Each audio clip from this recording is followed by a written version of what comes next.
Hi everyone, it's Gerry Dulac along with Ray Fittipaldo. We are here day one of the NFL Combine at Lucas Oil Stadium in Indianapolis. Our report is brought to you by Savinas, Kane and Gallucci, mesothelioma and asbestos lawyers with 85 years of experience. Call them for a free consultation. And Ray, first chance we've had to talk to the GM Omar Khan since the end of the season. We've already talked to Art Rooney II and of course Mike Tomlin. But this is the time where Omar speaks. He's the only one who speaks at the Combine. Mike Tomlin never speaks at the Combine. He hasn't in 18 previous years. He's not going to start now, but he was asked, obviously, and talked about the quarterback situation. He said they are talking to both Russell Wilson and Justin Fields because they're both unrestricted free agents, and they're trying to leave their options open. Seeing which one maybe, they want to talk to both of them so they know where they stand. One may want to leave, but still, both of them are not going to be coming back. Yeah, and he said it would be his preference to have either Justin Fields or Russell Wilson as the quarterback in 2025. But like you said, Gerry, neither is under contract. Free agency is about 3 weeks away. So the Steelers probably want to get this done in the next couple of weeks, and we'll see if they can do that with either Wilson or Fields. One of the things Omar Khan did say, he says all options are on the table, and that goes beyond those two quarterbacks, and that includes going out in free agency and either signing a quarterback or making a trade for one. And the trade possibility could be Matthew Stafford. Now, I'm not going to sit here and tell you that's going to happen. The Steelers have not talked to Matthew Stafford, but that possibility exists. But the reason I don't think it will happen, the Rams have given Matthew Stafford permission to speak to other teams to gauge his market value, to see if he can get more than the $27 million he is owed this year. I don't think the Steelers would go above $27 million anyhow, so I think it might be a moot point, but I'm not going to sit here and take it off the table because it is a possibility, however, a small one. And when we were out here last year, Gerry, who thought the Steelers would get Justin Fields or Russell Wilson? Everyone was thinking both of them. Right. Everyone was thinking Kenny Pickett was going to be back at that point. The other issue with Matthew Stafford, as good as I think he would be with the Steelers, is you would have to give up something to get him. You would have to likely give up your first-round pick this year. And we're going to talk about these prospects the rest of the week. You got to rebuild your defensive line. You got to rebuild your receivers. And there's a lot of other positions you have to address as well. I think this year you need those draft picks to build up your roster. One of the things Omar Khan did stress, Ray, is that quarterback situation has to be resolved. He said because it has an effect on what other players they bring in, including wide receivers. Now, we know they're going to restock that wide receiver room. They are expected to go out in free agency and sign a top flight receiver, and they will still probably draft one. But Omar Khan was talking about George Pickens, said he had a really solid exit interview with him, that George Pickens desires to be great, and according to Omar Khan, he desires to be great here in Pittsburgh.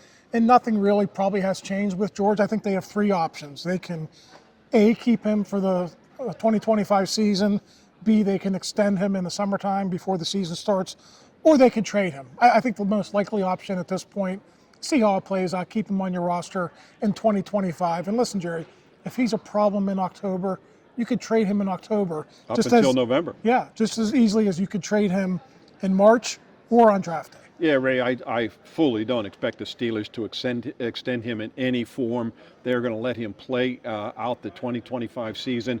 And as you said, if they're seeing the same old thing the first couple months of the season, the trade deadline lasts until the first week in November, they can make a deal then, because then they're guaranteed of getting something for him instead of just letting him walk in free agency. I want to go back to the quarterback situation for a minute.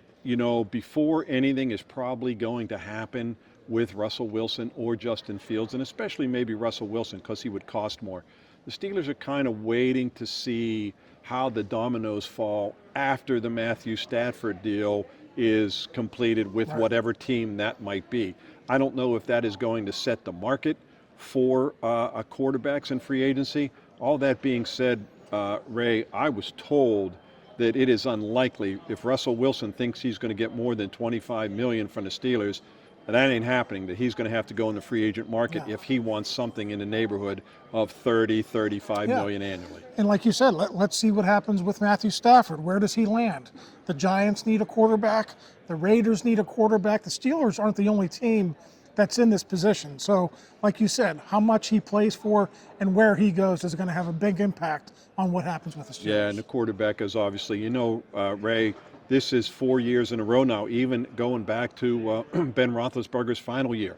There was a split as to whether the hierarchy wanted him back.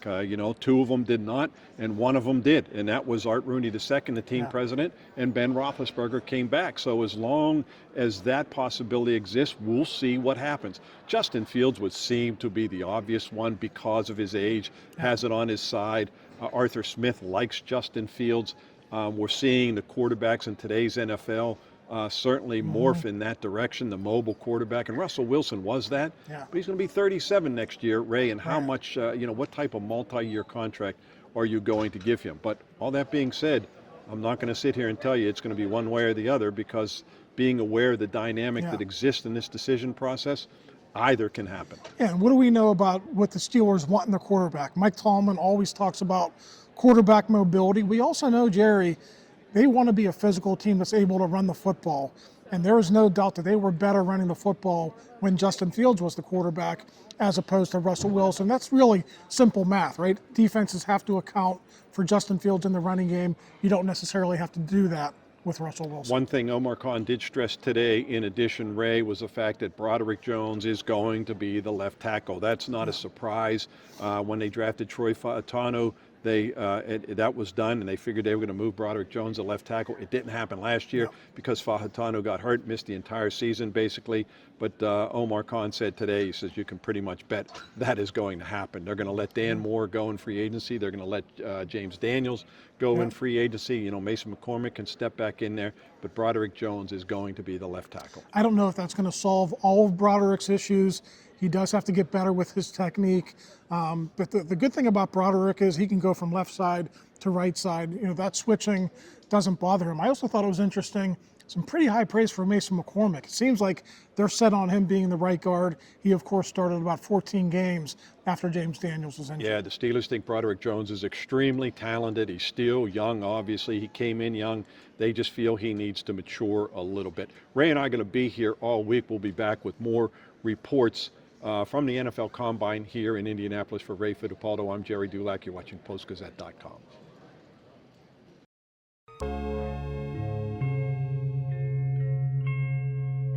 Thank you for checking out this content from Post-Gazette Sports. If you watch this video on YouTube, please like the video and subscribe to our channel.